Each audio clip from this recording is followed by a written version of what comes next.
ओम नमः सिद्धेभ्यः। ओम नमः सिद्धेभ्यः। ओम नमः सिद्धेभ्यः। ओम जय जय जय।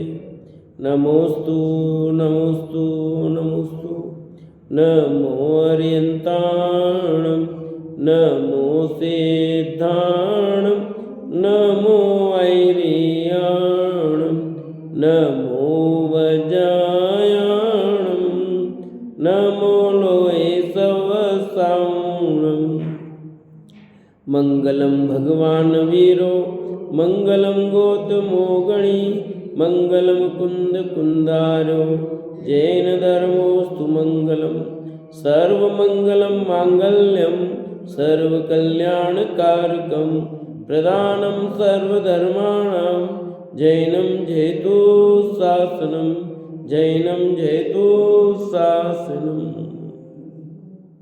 जम जस जम्मि देशे जैन विहाणेन जम्मि कालम्मि नादं जिनेन नियदं जम्मं वा मरणं वा तमतस् तम्मि देशे तेन विहाणेन तम्मि कालम्मि कोशक दिवारेदु इंदु वात जिनिंदु वा त्युवणतिलयम देवं वंदिता त्युवणिंद परिपूज्यं वोच्छम अणुपेयाओ भव्य जनानंद जननियो।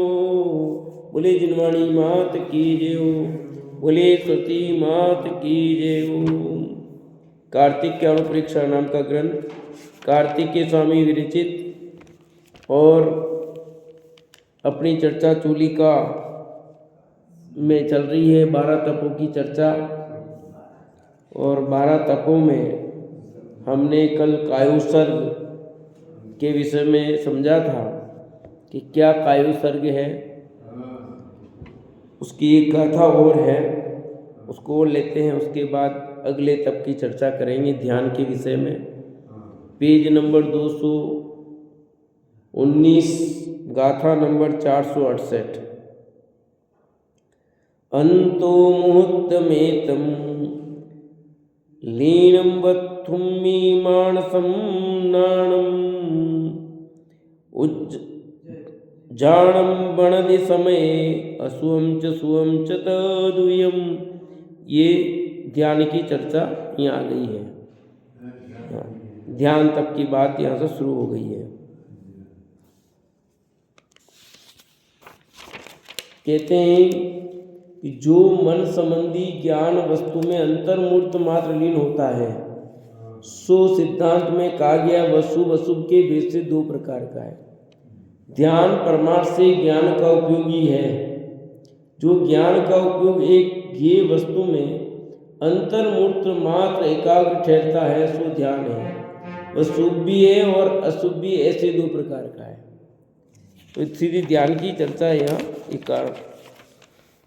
तो ध्यान के विषय में ये बात कह रहे हैं। कल एक गाथा अपनी ऊपर 467 नंबर की कायुसर्ग में रही थी, उसको देख लेते एक बार। ऐसे तो पढ़ ली है, पर कहते हैं जो दे धारण परो उवर्णादि विशेष संसत्तो बाहिर व्यवहारो काओ सग्गो कुदो तस। जो मुनि देह का पालन करने में तत्पर हो, उपकरण आदि में विशेष संसक्त हो और बाह्य व्यवहार करने में रत हो, उसके कायुसर्ग कैसे होगा बताओ। हाँ, कि जो मुनिराज देह पालन में लगे हुए हैं, उपकरण आदि के संभाल में लगे हुए हैं, तो कहते हैं वो बाह्य व्यवहार करने में रत हो तो ऐसे उसके कायुसर्ग तब नहीं होता। कल कहा था ना, निश्चय के बिना व्यवहार नहीं होता। कल लास्ट बात, निश्चय के बिना बाह्य व्यवहार निरर्थक है। वही बात यहाँ कही गई है। अब यहाँ ध्यान की चर्चा में कहा कि ध्यान जो 2 प्रकार का है, एक शुभ ध्यान और एक अशुभ ध्यान। ठीक है, जो मन संबंधी ज्ञान वस्तु में अंतर्मूर्त मात्र लीन होता है सो ध्यान कहा गया है। ध्यान किसको कहते हैं? एकाग्र चिंता निरोधस ध्यानम, एक को अग्र करके जो रुकता है। यहाँ परिभाषा दी कि जो मन संबंधी ज्ञान वस्तु में अंतर्मूर्त मात्र लीन होता है, अंतर्मूर्त मात्र लीन होता है तो उसको ध्यान कहा गया है। और वह शुभ अशुभ के भेद से दो प्रकार का है। ध्यान परमार्थ से ज्ञान का उपयोगी है। जो ध्यान है ना वो क्या है? ज्ञान का ही उपयोग है, अलग नहीं बताया। परमार्थ से देखे तो ज्ञान का उपयोग है। ज्ञान किस में लगा ज्यादा देर? काम तो वही तो ध्यान है ना। बस जो ज्ञान का उपयोग एक ये वस्तु में अंतर्मूत्र मात्र एकाग्र ठहरता सो ध्यान है। कि हमारे जो ज्ञान का उपयोग है ना वो ज्ञान का उपयोग किसी वस्तु में अंतर्मूर्त के लिए रुक गया वहां पर तो वो ध्यान हो गया। अब वो शुभ भी हो सकता है और अशुभ भी हो सकता है। उसके भेद दो कर दिए, शुभ ध्यान और अशुभ ध्यान। वो शुभ अशुभ क्या होता सब आगे बता रहे हैं। ध्यान दो भेद कर दिए, शुभ अशुभ। 4 ध्यान भी किए हैं तो उस 4 ध्यान के ही 2 भेद किए, शुभ और अशुभ। उन 4 ध्यानों को शुभ अशुभ में, अभी शुभ अशुभ है, फिर 2 ध्यान शुभ कहेंगे, 2 ध्यान को अशुभ कहेंगे। ठीक है, ऐसा ही है, ऐसा ही कहा है। शुभ ध्यान और अशुभ ध्यान। अशुभम अट्ठरहुदम धम्मम सुखम च सुहयरम होदी अट्ठम तीव्र कसायम तीव्रतम कसाय दोरुद्धम। आर्त ध्यान, रुद्र ध्यान, ये दोनों तो अशुभ ध्यान हैं। और धर्म ध्यान, शुक्ल ध्यान, ये दोनों शुभ और शुभतर हैं। इनमें आदि का आर्त ध्यान तो तीव्र कसाय से होता है और रुद्र ध्यान अति तीव्र कसाय से होता है। जो ध्यान है ना, ध्यान के 4 बिन अपन पढ़े ही है, आर्त ध्यान, रुद्र ध्यान, धर्म ध्यान और शुक्ल ध्यान। तो कहते हैं आर्त और रुद्र ध्यान तो अशुभ ध्यान है और धर्म ध्यान शुक्ल ध्यान शुभ ध्यान है। अब यहाँ शुभ भाव मत लगाना, शुभ भाव और अशुभ भाव नहीं लगाना है कि आर्त रुद्र ध्यान है वो अशुभ भाव है और धर्म ध्यान शुक्ल ध्यान शुभ भाव है, ऐसा नहीं है। क्यों ऐसा कह रहे हो हम? शुभ ध्यान, धर्म ध्यान और शुक्ल ध्यान को शुभ ध्यान कहा, शुभ ध्यान तो कहा पर शुभ भाव नहीं। शुभ भाव और शुभ ध्यान में अंतर है। ठीक है, कि क्यों? शुक्ल ध्यान तो आत्मा की शुद्धोपयोग की दशा है, धर्म ध्यान में भी निश्चय रूप शुद्धोपयोग की दशा है। इसलिए शुभ का अर्थ शुभ भाव नहीं लेना।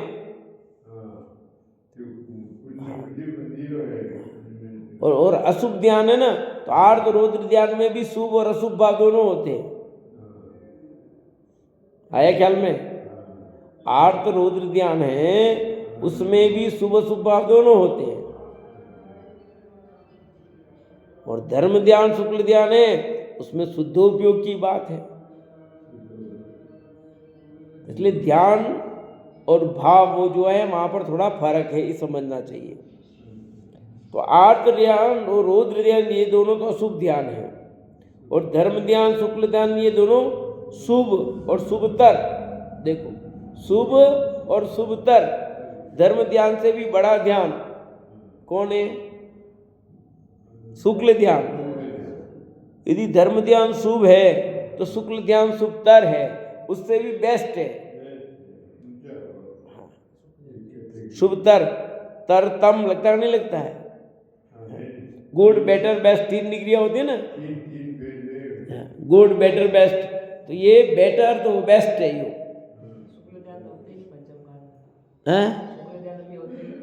होता ना पंचम काल में, यहाँ नहीं होता तो क्या हुआ? अपने यहाँ पंचम काल है तो क्या हुआ? दूसरी जगह तो अपने पंचम काल है पर विदेश क्षेत्र में पंचम काल थोड़ी है। तो काल तो यही है, अपनी अपेक्षा या पंचम काल है, पर वहाँ तो हो रहा है। तो इस समय भी हो रहा है कि उस जगह में नहीं हो रहा, पर्टिकुलर बृहद क्षेत्र में नहीं हो रहा है, पर विदेश क्षेत्र में तो आज भी हो रहा है कि नहीं हो रहा शुक्ल ज्ञान। हाँ, चौथा काल के बस हमेशा एक जैसा काल है वहाँ, अपनी अपेक्षा चौथा काल कह दिया अपन ने, वहाँ काल परिवर्तन नहीं होता वहाँ, इसलिए वहाँ पहला दूसरा तीसरा चौथा काल नहीं होता, वहाँ तो एक ही काल है। अपने यहाँ काल पर इसलिए पहला काल, दूसरा काल, तीसरा काल, चौथा काल कहते हैं। तो तिथियाँ तो वहाँ बदलती होगी ना, क्यों नहीं बदलती है? तिथियाँ तो बदलेगी, तिथियाँ तो वहाँ भी बदलती है, वार भी होंगे, सब होंगे, वो सब होता है। ठीक है, काल परिवर्तन नहीं होता, मतलब सुखमा दुखमा काल जो हम कहते हैं वो नहीं होते वहाँ, वहाँ दुखमा सुखमा काल ही चलता है हमेशा, एक जैसा वर्तन है। और आर्त ध्यान तो तीव्र कषाय से होता है, रौद्र ध्यान अति तीव्र कषाय होता है। देखो आर्त ध्यान है, उसमें भी तीव्र कषाय है, पर उससे भी ज्यादा तीव्र कषाय हो तो रौद्र ध्यान होता है। आर्त ध्यान से भी ज्यादा खराब रौद्र ध्यान हो गया। जैसे धर्म ध्यान से भी बढ़िया शुक्ल ध्यान है, ऐसे आर्त ध्यान से भी खराब ध्यान रौद्र ध्यान है। और अपने कौन से ध्यान होते हैं? आर्त रौद्र ध्यान ही होते हैं। सम्यक दर्शन नहीं है तो आपके आर्त रौद्र ध्यान ही है, आर्त रौद्र ध्यान ही है।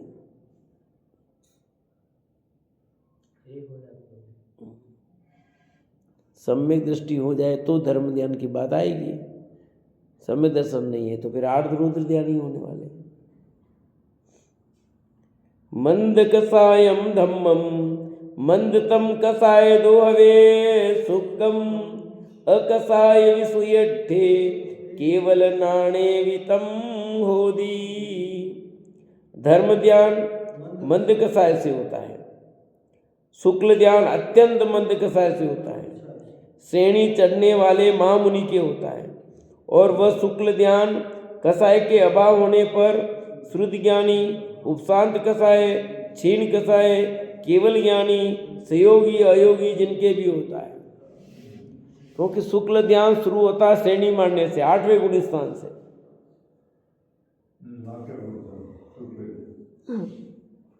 8वें गुण स्थान के आगे धर्म ध्यान ही, धर्म ध्यान खत्म हो गया इधर। धर्म ध्यान है वो मंद कसाय से होता है। किससे होता है? मंद कसाय। मंद कसाय मतलब शुभ, कसाय की मंदता। और अति मंद कसाय हो तो शुक्ल ध्यान होता है। अति मंद कसाय, अंदर कसाय बहुत हल्की रह जाए तो शुक्ल ध्यान होता है। और कसाय के अभाव में भी शुक्ल ध्यान होता है। कैसा क्यों? अब 10वें गुण स्थान के बाद कसाय नहीं है। 8वें में तो थी सूक्ष्म रूप से भी, पर 12वें गुण स्थान में, 13वें में, 14वें में तो कसाय है ही नहीं, और वहाँ शुक्ल ध्यान है। इसलिए यह लिखा शुक्ल ध्यान कसाय के मंदतम एवं कसाय के अभाव में होता है। भावार्थ में लिखा है। धर्म विधान में तो व्यक्त राग सहित पंच प्रमिष्टि तथा 10 लक्षण स्वरूप धर्म आत्मस्वरूप में उपयोग एकाग्र होता है, इसलिए इसको मंद कसाय सहित ऐसा कहा है। शुक्ल ध्यान के समय उपयोग में व्यक्त राग तो नहीं होता और अपने अनुभव में न आवे ऐसे सूक्ष्म राग सहित श्रेणी चढ़ता है। वहाँ आत्म परिणाम उज्ज्वल होते हैं, अतः सूची गुण के योग से शुक्ल कहा है। इसको मंदतम कसाय अर्थात अत्यंत मंद कसाय से होता है ऐसा कहा है, तथा कसाय का अभाव होने पर होता है ऐसा भी कहा है। आगे क्लियर बात कि जो धर्म ध्यान है वो तो व्यक्त राग सहित है, दिखाई देता राग। क्यों? पंच प्रमेष्टि है, 10 लक्षण रूप है, आत्मस्वरूप उपयोग एकाग्र हुआ तो व्यक्त है, दिख रहा है। तो पर शुक्ल ध्यान में राग दिखाई नहीं देता है, इतना सूक्ष्म हो गया है। ध्यान करने वाले को ही नहीं पता कभी राग मेरा कौन सा चल रहा है, केवली गम्य हो। क्यों? बुद्धि पूर्वक तो उनका उपयोग पूर्ण शुद्धोपयोग रूप दशा है। किसकी? धर्म ध्यान वाले की, अरे सॉरी, धर्म शुक्ल ध्यान वाले की। जो शुक्ल ध्यान है 8वें गुण स्थान से, तो 8वां गुण स्थान प्योर शुद्धोपयोग का गुण स्थान है। इसका गुण स्थान है, शुद्धोपयोग की दशा है। वो जीव अपने स्वरूप में लीन है, तो उसको राग कहाँ ख्याल में आएगा? उसको तो वितरागता का आनंद ले रहा है, वो तो इंद्रिय आत्मा का आनंद ले रहा है, पर सूक्ष्म राग वहां पड़ा हुआ है।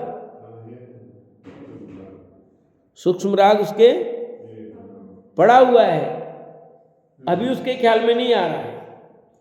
उसको तो वो आत्मा का अतीन्द्रिय आनंद का स्वाद ले रहा हो तो, पर जो सूक्ष्म राग पड़ा हुआ है वो केवली गम्य है। वह अपने को कैसे लगेगा? अभी आप यहाँ बैठे हो तो आपका उपयोग कहाँ है? स्वाध्याय में है, पर यहाँ होने पर भी आपका किसी के प्रति राग नहीं है भी।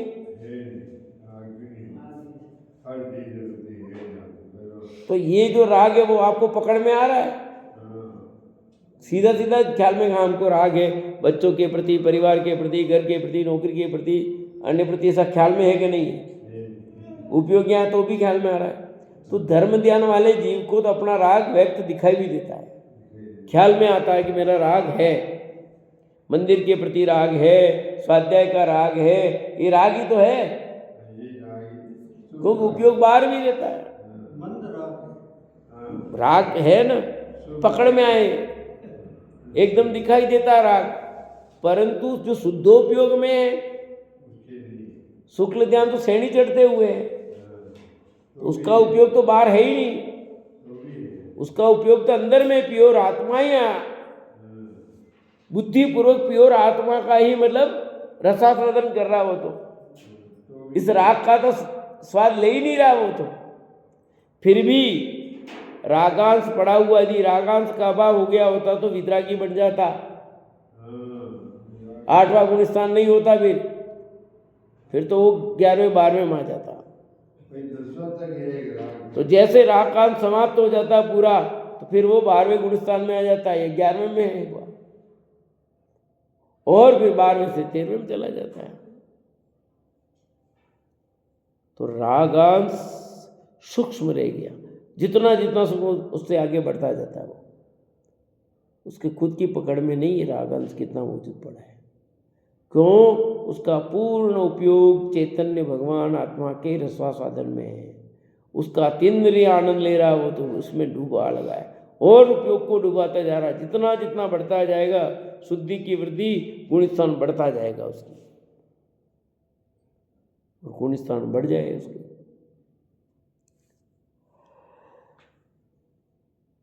इसलिए यहाँ लिखा, शुक्ल ध्यान के समय उपयोग में व्यक्त राग तो नहीं होता, व्यक्त राग तो, और अपने अनुभव में न आवे ऐसे सूक्ष्म राग सहित श्रेणी चढ़ता है। अपने अनुभव में नहीं आए ऐसे सूक्ष्म राग से, सूक्ष्म राग सहित श्रेणी चढ़ता है। वो सूक्ष्म राग पड़ा हुआ है, पर श्रेणी चढ़ रहा है क्योंकि वितरागता के बल से वहाँ आत्म परिणाम उज्ज्वल होते हैं। अतः सूची गुण के योग से शुक्ल कहा गया है। किसके कारण शुक्ल कहा गया उसको? आत्म परिणाम उज्ज्वल होने के कारण।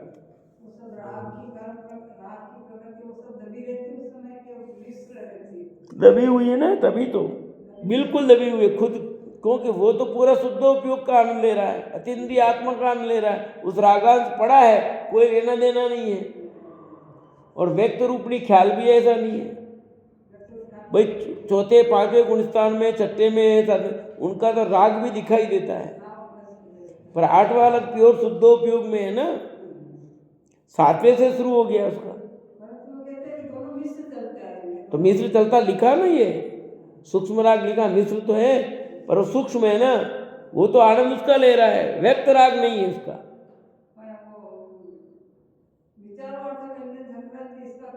क्या? यही तो है, चलता है, उसका कोई फर्क नहीं पड़ रहा है। वो तो अपने शुद्धोपयोग की श्रेणी में अपने आत्मा का आनंद लेता है। ये सब केवलिंग में जो भेद किए गए समझे ऐसा ऐसा हो रहा है, पर वो तो अपने किस में लगा हुआ है, एक ही काम में। अंदर में जो होना हो रहा है, होता रहेगा, चलता रहेगा। ये विचार संक्रांति, ये चलना है, जो होना है, सब ऑटोमेटिक व्यवस्था है। बटे बटे बटना दो। कितनी कर्म प्रगति नाश हो रही है उनको कोई लेना देना नहीं है। क्योंकि नहीं अभी मेरी ये कर्म पद की नाश हुई, ये नाश हुई, ऐसा थोड़ी सोचते कि है। सब ये जो भी आप जितना भी सब उनके, वो तो सिर्फ एक ही आनंद लेता है, वो अतीन्द्रिय आत्मा का आनंद। ये तो जितने भेद होते हैं, क्या क्या होता समझाया जाता है। जैसे यूँ समझो, कंप्यूटर में बटन दबाते हैं, उस बटन से सीधा चीज़ सामने आ गई, तो अपने को तो सीधी वो चीज़ ही दिखी है, पर काम कितना प्रोसेस हुआ है। तो जब पढ़ाते हैं समझाएंगे भाई ऐसा हुआ, फिर ये होगा, ये होगा, तो तत्काल कैसा जाता, तो वो व्यवस्था वैसी है, पर प्रोसेस तो सब हुआ है। अब प्रोसेस जो हुआ वो सबका काम का नहीं है ना। आपको कोई घड़ी दिख रही है, टाइम दिखा रही है, अंदर कितना प्रोसेस हो रहा है आपको पता है? आप तो सीधे घड़ी घंटा ये दिख रहे हो, खाली घड़ी ये गया, ये गया, ये गया, ये दिख रहा हो, पर इसके अंदर उस यूं होने में कितना प्रोसेस हो रहा है। हम खाना खाते हैं, खाना खाने के बाद अंदर जितना प्रोसेस होता है आपको क्या पता, बोलो पता क्या? पर हम जब डॉक्टर बनाते हैं उसको बताएंगे कि खाना यहाँ जाएगा, ऐसे जाता है, उसका ये बनता है, इसका ये बनता है, ये बनता है, इतना इतना सब होता है। फिर इसमें जो बैग खराब माल होता है वो बाहर, उसमें छट करके कैसे निकल रहा है, क्योंकि जो भोजन किया उसमें से खून बना है, उसमें प्रोटीन बना है, उसमें मजा सब बने कि नहीं बने। अब आप क्या करते हो उसमें? कुछ नहीं करते हो रहा काम सब। ऐसे ही वह भगवान आत्मा, वह ज्ञानी जीव अपने उपयोग को अपने में स्थिर करके रहता है। अंदर में जो प्रोसेस होने सारे होते रहते, उसको कोई लेना देना नहीं है, उसका वहाँ विकल्प ही नहीं है। उसका विकल्प समाप्त हो चुका, वो निर्विकल्प हो चुका है, और निर्विकल्प होकर एक अतीन्द्रिय आनंद का स्वाद लेता है, बस। ये शुक्ल ध्यान में होता है। शुक्ल ध्यान में, सब ध्यान में होता है। शुक्ल ध्यान वाला ये कह रहे हैं कि सूक्ष्म राग है, वो भी ख्याल में नहीं है। यूँ बाकी वाले में तो क्या आपका राग दिखता है अपने को, अभी अभी जिनवाणी के प्रति राग है अपने को ख्याल में नहीं आ रहा है, स्वाध्याय के प्रति राग है अपने को, हाँ पूजा करने का राग है, तो सब व्यक्त दिख रहा है ना। तो इन नीचे वाले गुण स्थानों में राग व्यक्त है, तो छठे सातवें दिख रहा है, तो दिख रहा है ना। उपदेश देने का राग पता है कि राग है भैया, दिख रहा है, और तो शुद्धोपयोग में है ना, बाहर तो कहीं है ही नहीं हो, तो और ऊपर चढ़ रहा हो तो वो तो शुद्धोपयोग में तीव्रता और बढ़ती जाती है और आगे बढ़ जाता है। वो तो सीधा ले लेगा, यदि शपक श्रेणी वाला है तो सीधा 13वें गुण स्थान में जाके रुकेगा, और उपसम श्रेणी वाला तो 11वें में जाके रुकेगा, फिर गिरेगा, अलग बात है। तो यहाँ ये कह रहे हैं कि वहाँ आत्म परिणाम उज्ज्वल होते हैं, तो सूची गुण के योग से शुक्ल का, उसको शुक्ल क्यों कहा? कि सूची गुण के योग से पवित्रता कितनी आ गई। इसको मंदतम कसाय था, अत्यंत मंद कसाय से होता है, ऐसा कहा अत्यंत मंद कसाय हो गई हो तब जाकर के आपका शुक्ल ध्यान हो पाएगा। अंदर में कसाय की हीनता नहीं हुई, मंदतम नहीं हुई हो, तो इधर वितरागता का अंश कैसे आएगा? यानी रागांश बिल्कुल घट गया हो तो वितरागता होती है। ये मुनिराज को होता है कि आरिका को होता है? नहीं, आरिका को नहीं होता है, सिर्फ मुनिराज को ही होता है। क्यों? 8वां गुण स्थान, आरिका को 5वें गुण स्थान से ऊपर गुण स्थान नहीं होता। आरिकाएं मात्र 5वें गुण स्थान तक ही हाईएस्ट, उनकी 11वीं प्रतिमा, बस इससे ऊपर नहीं जा सकती। मुनिराज ही वस्त्र सहित कोई भी 5वें गुण स्थान से ऊपर नहीं जा सकता, कोई भी हो, एलक थुल्लक के भी 5वां गुण स्थान ही है। क्या क्या चीज? स्वर्ग की बात कहाँ चल रही है? गुणस्थान की बात चल रही है, आप स्वर्ग में चले गए। 5वें गुणस्थान से ऊपर नहीं जाएगा, यूं कह रहे हैं। स्वर्ग की बात कहाँ आ गई बीच में? गुणस्थान तो 14 ही होते हैं, 16वां कहाँ से आ गया फिर ये? सर की बात नहीं चल रही, गुण स्थान की बात चल रही है। वस्त्र सहित कोई भी 5वें गुण स्थान से ऊपर नहीं जा सकता। मुनिराज ही 6वें गुण स्थान, 7वें, 8वें, 9वें, 10वें, 11वें, 12वें सब जाएंगे। ग्रस्त कोई भी नहीं जाता, चाहे वो लेडी हो चाहे जेंट्स हो, इसमें कुछ नहीं होने वाला है। मुनिराज की ही वह सामर्थ्य है कि वे उच्चतम गुण स्थानों को प्राप्त हो सके। तो जितनी मंदतम कसाय होगी उतना ही वहां कार्य होगा। शुक्ल ध्यान अति मंद कसाय, अति मंद कसाय, उसमें भी धीरे धीरे और मंदतर लिख दिया, मंदतर। और फिर क्या हो सकता है कि कसाय के अभाव से भी होता शुक्ल ध्यान, क्योंकि 13वें 14वें गुण स्थान में कसाय का अभाव है, 12वें गुण स्थान में कसाय का अभाव है, और शुक्ल ध्यान होता है। सिद्ध भगवान के कौन सा ध्यान है बताओ, देखिए अमराज सा बताओ, सिद्ध भगवान के कौन सा ध्यान है? ध्यानातीत हो गए। अरंत उनके भी नहीं है। अरंत के तो है, अरंत के तो है शुक्ल ध्यान। सिद्ध भगवान ध्यानातीत हो गए हैं, 14वां गुण स्थान तक है ध्यान, 14वां गुण स्थान के बाद ध्यान नहीं होता। यानी सिद्ध भगवान ही ध्यानातीत हैं, सिद्ध भगवान के कोई ध्यान। तो क्या करते फिर ध्यान नहीं, तुमको ध्यान तो रखना चाहिए ना। अरंत तो ध्यान रखते हैं, सिद्ध ध्यान नहीं रखते। यूं वो ध्यान नहीं जो आप कह रहे हो ये ध्यान शब्द अलग है, ये ध्यान रखने वाला ध्यान नहीं है यहाँ।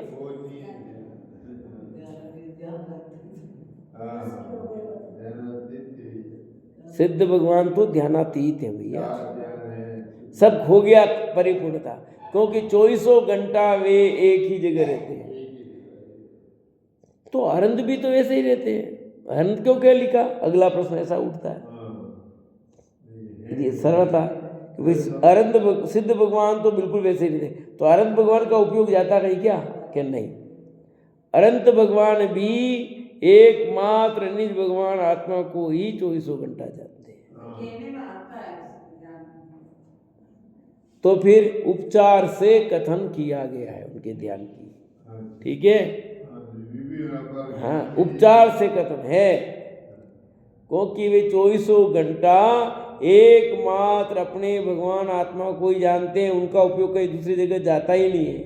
इधर जावे वापस आवे तो है, ऐसा है ही नहीं। उनके तो 24 घंटा एक ही जगह ध्यान, 24 घंटा। सब ज्ञान में झलकी रहा है, उपयोग नहीं लगे रहा कुछ नहीं, उनका उपयोग एक ही जगह भगवान आत्मा में, बस इसके अलावा कुछ नहीं है।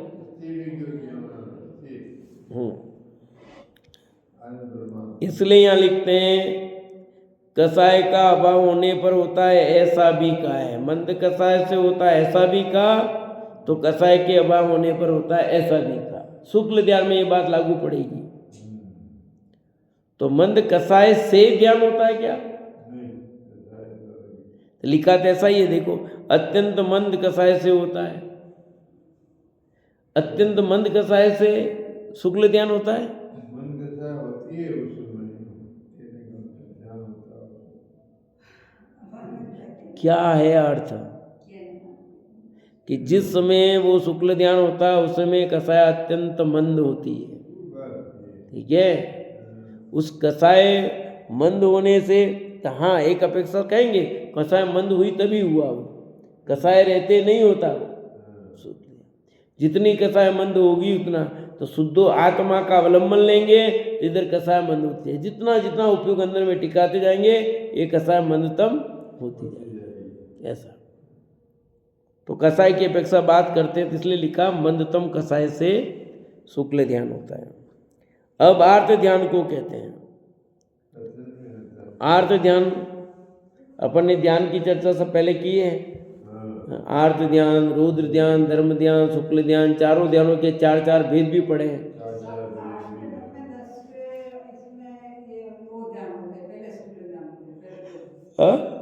8वें 9वें 10वें हम्म, में कोई पहले पहले के दो शुक्ल ध्यान होते हाँ आ रहा अभी आगे सब आएंगे। हैं। शुक्ल क्रिया प्रतिपत्ति किस स्नान में होता है? आगे आएगा व्युत्पत्ति क्रिया निवृत्ति सब आएंगे, सब अभी आएंगे। आर्त ध्यान कौन सा? आर्त रौद्र ध्यान तो नीचे रह गए हैं। ये आपने वर्णन आप इसमें आ गया ना। आर्त ध्यान का तब भेद करते हैं, अब श्रुप चालू कर रहे हैं। अब आर्त ध्यान को कहते हैं ऐसा, उसमें नहीं, शुक्ल ध्यान में कुछ नहीं है। अब आर्त ध्यान को कहते हैं दुख यर विषय जोए केम इमं चैदिवी चिंतितो चेटद्दी जो विखत्तो अठम जानम हवे तस मणर विषय वियोगे कम तम पावेमी ईव्य पोजो संतावेण पयठो सोचियम अठणम हवे जानम। जो पुरुष दुखकारी विषय का संयोग होने पर ऐसा चिंतन करे कि यह मेरे कैसे दूर हो और उसके संयोग से विक्षिप्त चित्त होकर चेष्टा करे, रुदन आदि करे, उसके आर्त ध्यान होता है। जो मनोर विषय सामग्री का वियोग होने पर ऐसा चिंतन करे कि उसको मैं कैसे पाऊं, उसके वियोग से संताप रूप प्रवृत्ति करे, वह भी आर्त ध्यान है। आर्त ध्यान किसका नाम है वो बताया पूरा इसमें। संताप करना, रोना किसमें आता है? बोलो। तो अपन रोते हैं, आर्त ध्यान होता कि नहीं होता? बोलो। रोए नहीं, संताप करना मणि घणी हंताप था थाणी, संताप ने दुख होना, ये क्या है? आर्त ध्यान है। सब दिया एक पूरा कि जो पुरुष दुखकारी विषय का संयोग होने पर ऐसा चिंतन करे कि ये मेरे कैसे दूर हो, कोई दुखद संयोग प्राप्त हो गया, बीमार हो गए, कुछ भी बीमारी लग गई, कैसे ठीक हो, कैसे ठीक हो, कैसे ठीक हो, आर्त ध्यान है सब। क्या आर्त ध्यान है? आँख दुखने लग गई, आँख आ गई, ये आँख कैसे ठीक हो, कैसे ठीक हो, आर्त ध्यान। ठीक है।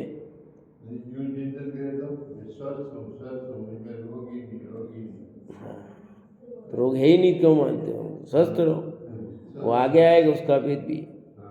ये आर्त ध्यान ही है। उसके संयोग से विक्षिप्त चित्त होकर चेष्टा करे, रुदन आदि करे, उसके आर्त ध्यान होता है। अब जो भी कष्ट पीड़ा हो रही है उसके कारण रोना धोना, तकलीफ मारना, बहुत दुखी होना, सब आर्त ध्यान ही है। जो मनोर विषय सामग्री का वियोग हो जाए, ये तो संयोग की बात लिखी थी, अब इष्ट सामग्री उसका वियोग हो जाए, परिवार में कोई सदस्य चला जाए, कुछ और हो जाए, तो भी आर्त ध्यान है। अभी वेद आएगा ना, अनिष्ट संयोगच इष्ट वियोगच,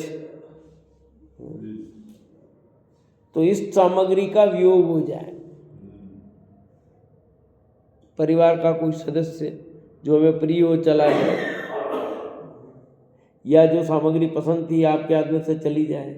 मान लो आपने सोने का मंगलसूत्र पहना था, पीछे से आया तोड़ के लेके चला गया, अब एक भाई के घर में से घुस करके न नौकर साफ कर गया करोड़ों का। 1-1.5 महीने पहले पहला नौकर था, दूसरा नौकर 1 दिन पहले रखा था, अब दोनों नौकर मिल करके इन करोड़ों का साफ करके न चक्कू मारी और चक्कू और मारी, फिर ले गए। आदमी के बेचारे काम से वही से करके, तो अब क्या करना बोलो?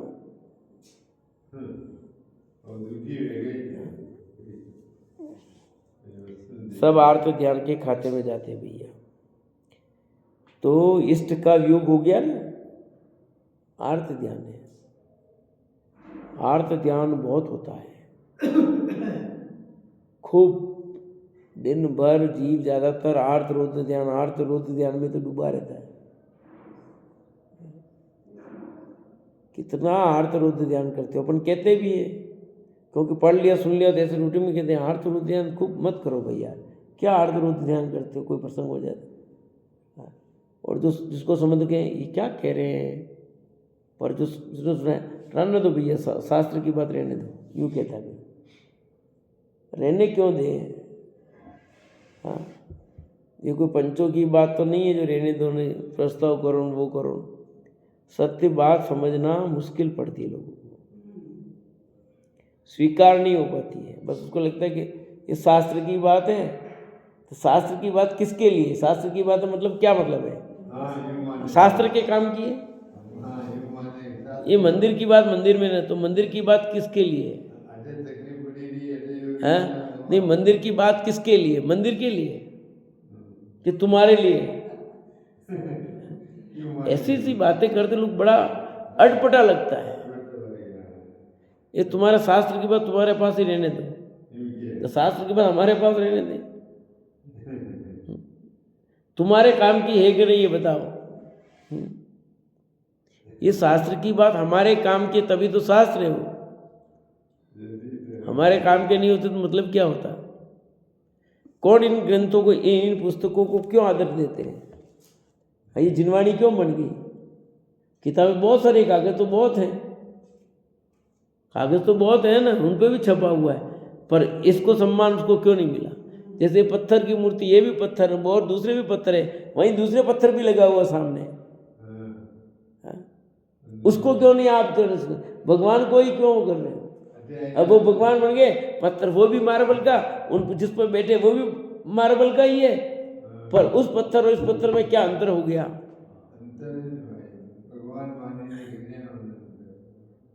है तो दोनों पत्थर ही, पर दोनों पत्थरों में अंतर कितना हो गया? कारण तो है कुछ तो।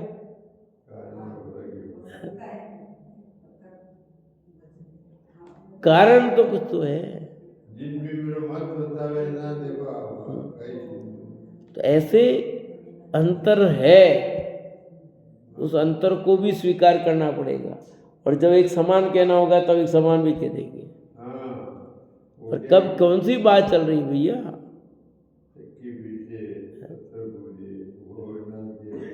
पाण पूजे हरि मिले तो मैं पूजू पाड़, ताते या चाकी बलि पीस का है संसार। वो इसलिए जो पत्थर की पूजा में बैठ गए, पत्थर को पूजने से भगवान मिलते हो, तो मैं तो पूरे पहाड़ को पूजूं, तो पत्थर को पूजने से नहीं मिलेगा, उस पत्थर को देखकर अपने स्वभाव का आश्रय लोगे तो होगा। वो ये कहना चाह रहे हैं, पान पूजे हरि मिले तो मैं पूजू पहाड़, ताते चाके वाली पीस का है संसार। तो जो कबीरदास कह रहे हैं कि तुम पत्थर की पूजा कर रहे हो, पर यहाँ तो कुछ हो ही नहीं रहा है, क्या मतलब? उस पत्थर को पूजने से क्या होगा? फिर तो पहाड़ को पूजू।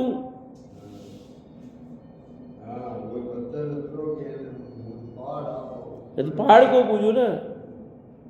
तो इसलिए इसको पूजने से नहीं होने वाला काम। वो जो प्रतीक बनाया है, जिस प्रतीक का उसका आश्रय ले लो तो कार्य की सिद्धि होगी, नहीं तो कार्य की सिद्धि होने वाली नहीं है भैया। भावार्थ में लिखा है, आर्त ध्यान सामान्यतः तो दुख क्लेश रूप परिणाम है। उस दुख में लीन रहने पर अन्य कुछ चेत ज्ञान नहीं रहता। ये दो प्रकार का है। पहले में तो दुखदायी सामग्री का संयोग होने पर उसको दूर करने का ध्यान रहता है, और दूसरे में इष्ट सुखदायी सामग्री का वियोग होने पर उसके मिलने का चिंतन रहता है, स्वार्थ ध्यान है। अन्य ग्रंथों में इसके 4 भेद कहे गए हैं। इष्ट वियोग का चिंतन, अनिष्ट संयोग का चिंतन, पीड़ा का चिंतन, निदान बंध का चिंतन। यहाँ 2 भेद कहे, उसमें ये सब गर्भित हो जाते हैं। अनिष्ट संयोग के दूर करने में तो पीड़ा का चिंतन आ गया, और इष्ट के मिलने की वांछा में निदान बंध आ गया। ये दोनों ध्यान अशुभ हैं, पाप बंद करते हैं, धर्मात्मा पुरुषों के त्यागने योग्य हैं। कौन से दोनों ध्यान? आर्त ध्यान के जो दो भेद किए, इष्ट वियोग और अनिष्ट संयोग, इन्हीं के दो एक एक भेद और कर लो। बाकी सब जगह 4 भेद दिए हैं, यहाँ पर ये 2 भेद दिए।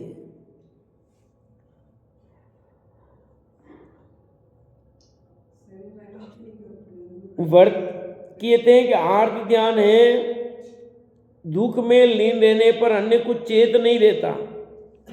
पहले दुखदायी सामग्री का संयोग होने पर उसको दूर करने का ध्यान करता है।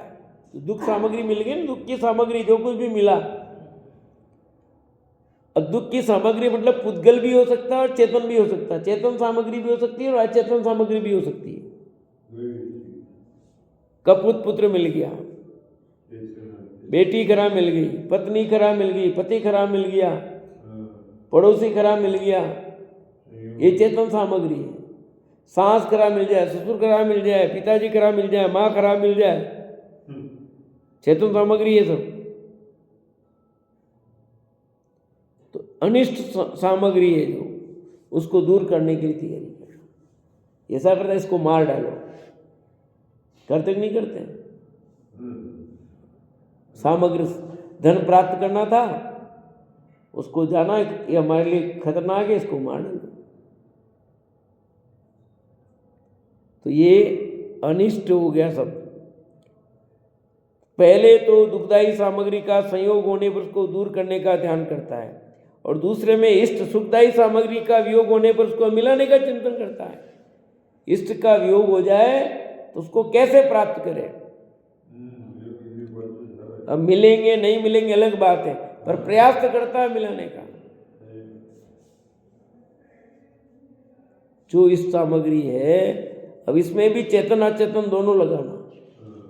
इस सामग्री भी चेतन भी होती है और अचेतन भी होती है। जिस पुत्र के प्रति राग, वही वापस अनिष्ट वाले को इष्ट में लगा लो। पति पत्नी बच्चे माता पिता भाई बहन सास ससुर सब, और अचेतन में आपके घर गाड़ी घोड़ा सब चीजें। गाड़ी बढ़िया चले तो राग, गाड़ी खराब हो जाए ठीक रहा, रोज खराब हो जाता ठीक रहा, परेशान हो गए हैं तो अनिष्ट सामग्री हो जाएगी। कोई खराब चीज मिल जाए आपको, आ जाए तो अचेतन सामग्री है, वो भी तो होती नहीं होती है।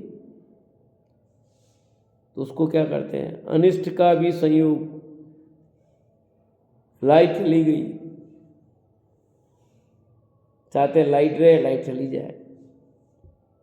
तो जो भी सामग्री हम चाहते हैं और वह चली जाए तो इष्ट का वियोग कहलाता है।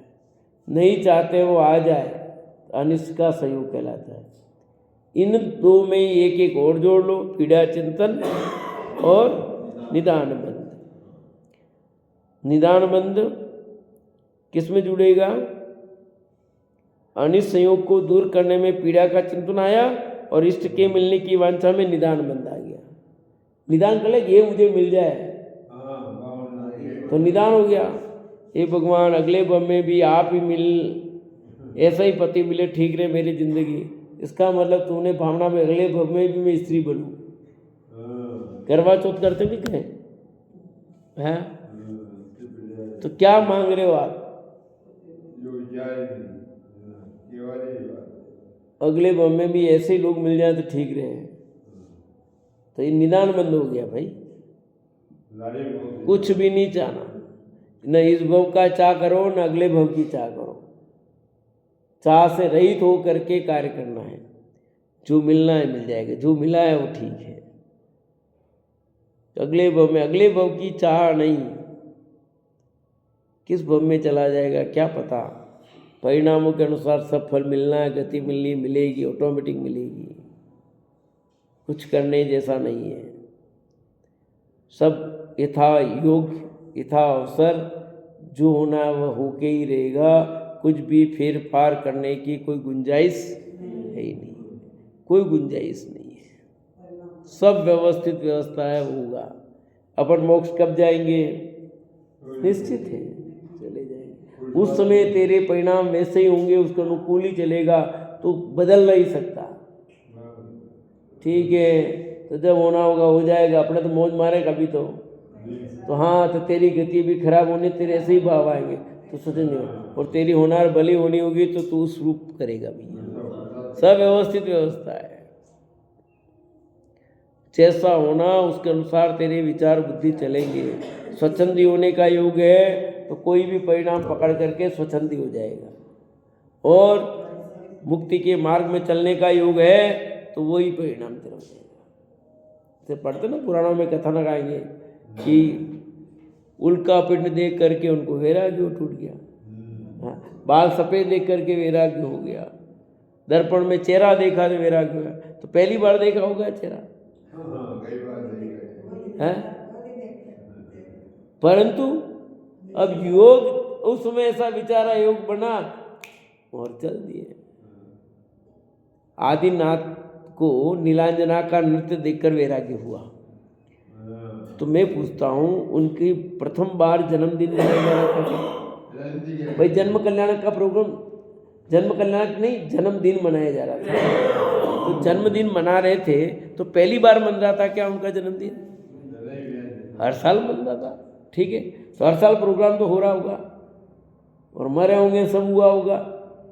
और नीलांजना मृत्यु तो पहले किसी को भी मरते देखा होगा उन्होंने कि नहीं देखा होगा, पर प्रसंग वो बनना हो निमित्त, इधर उनके परिणामों का ऐसा होना, उस समय ऐसा होना, तो काम हो जाता है।